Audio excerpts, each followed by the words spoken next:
Happy Sunday, and welcome back to Southern Gospel Sissy. I'm Justin Ryan. I'm so happy you're here.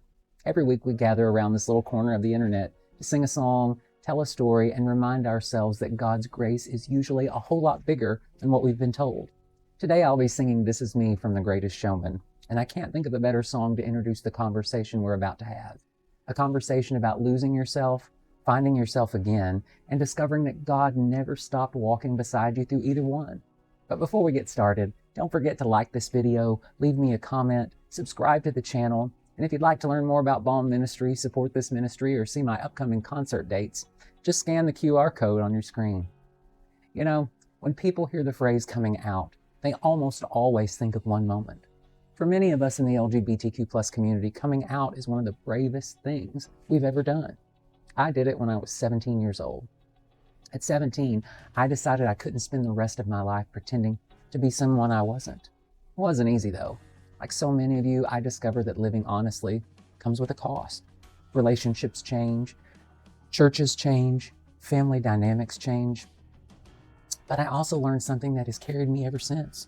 The truth may cost you something, but it's still worth telling. One of my favorite verses comes from Isaiah 43:1. And it says, "Do not fear, for I have redeemed you. I have called you by name. You are mine." I love that God says, I have called you by name. Not by the names other people have called you or by the labels they've tried to put on you. Not by your mistakes or by your fears. God knows exactly who you are, and God has never been confused about your identity. But here's something that life has often taught me.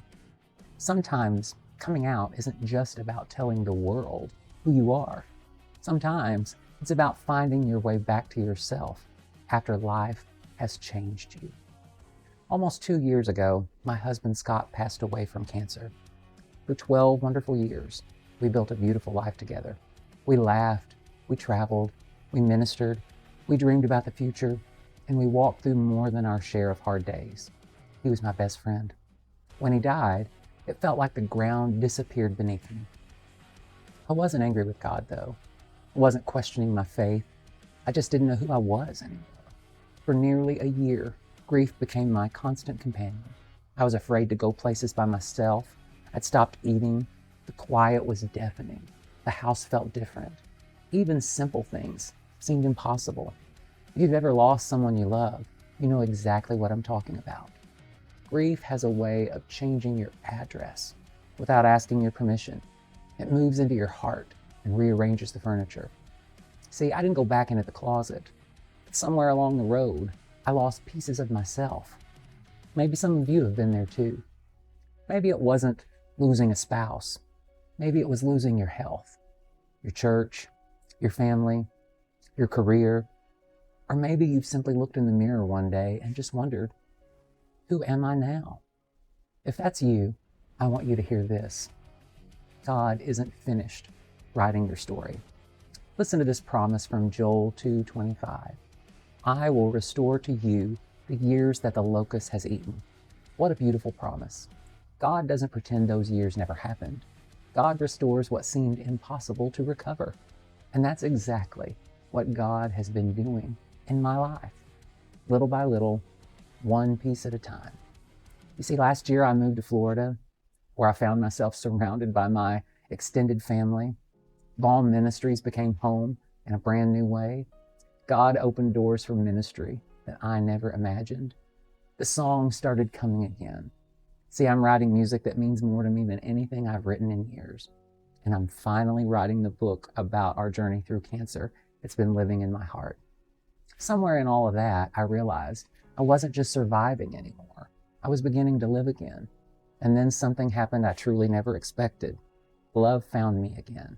Or maybe more accurately, God reminded me that hope has a way of showing up when we've stopped looking for it. See, I first met Adam back in 2009 at an MCC regional conference.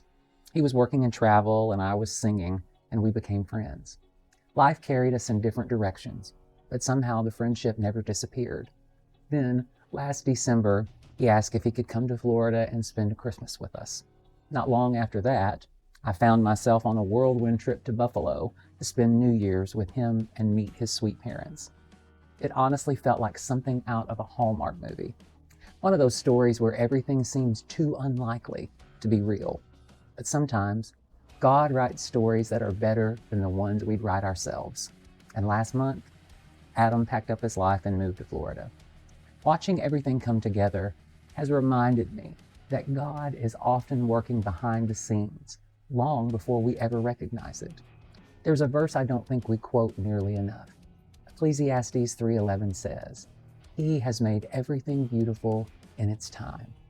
Notice, it doesn't say my time or your time.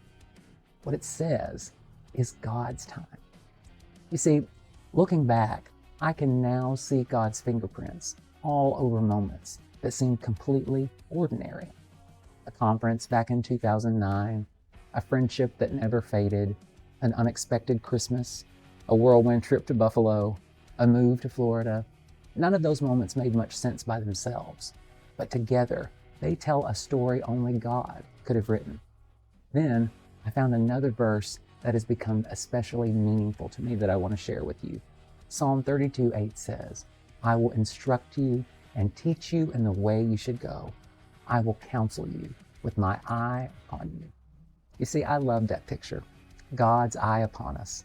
Even when we can't see what's ahead, God already can. Even when we think we're walking alone, God never looks away. So maybe today, this message isn't just for me. Maybe it's for someone watching who feels like they've lost themselves. Maybe grief has stolen your laughter. Maybe rejection stole your confidence. Maybe religion stole your peace. Maybe life simply took a turn that you never expected. But friend, don't confuse this chapter with the whole story. The same God who walked with you in the valley is still walking with you while you walk out of it. God still restores, still surprises, still opens doors, still writes new chapters. And sometimes the miracle isn't becoming something completely different. Sometimes the miracle is finally becoming yourself again. So today, before I sing this next song, I want to leave you with one final promise from Isaiah 30:21. "And your ears shall hear a word behind you saying, 'This is the way, walk in it,' whenever you turn to the right or to the left." So if you're on the margins today, if you're wondering whether joy can ever return, if you're wondering whether love can find you, or wondering whether God still has a purpose for your life, the answer is yes. Because the God who called you by name has never stopped calling. And one day, you'll look back over every heartache, every detour, every unanswered prayer, every unexpected blessing, and realize that even when you thought you were lost, God was gently leading you home to your purpose, your calling, your joy, to yourself. And friends, sometimes the greatest coming out story isn't the day the world finally meets the real you. It's the day you finally do. Happy Sunday.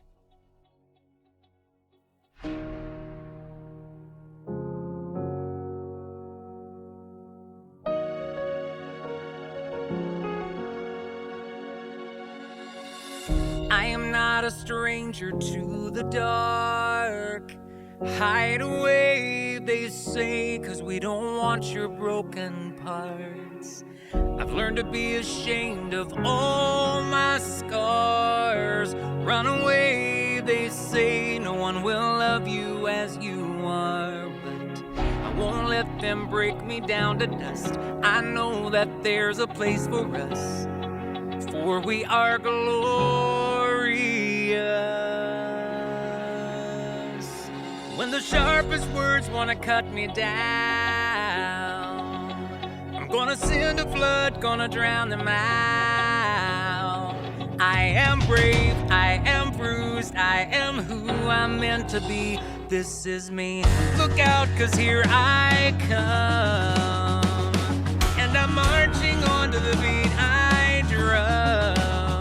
I'm not scared to be seen, I make no apologies. This is me.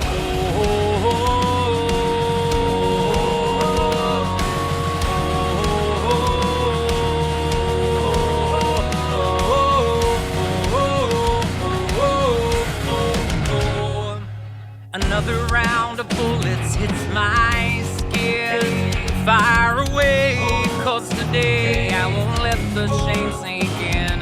We are bursting through the barricades, reaching for the sun. Yeah, that's what we've become. I won't let them break me down to dust. I know that there's a place for us, for we are glorious. When the sharpest words wanna cut me down, I'm gonna send a flood, gonna drown them out. I am brave, I am bruised, I am who I'm meant to be. This is me, look out, 'cause here I come. And I'm marching on to the beat I drum. I'm not scared to be seen, I make no apologies. This is me,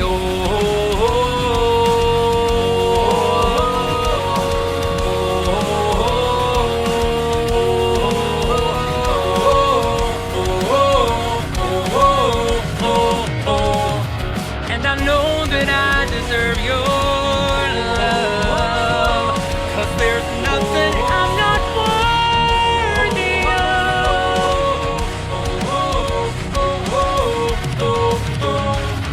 When the sharpest words wanna cut me down,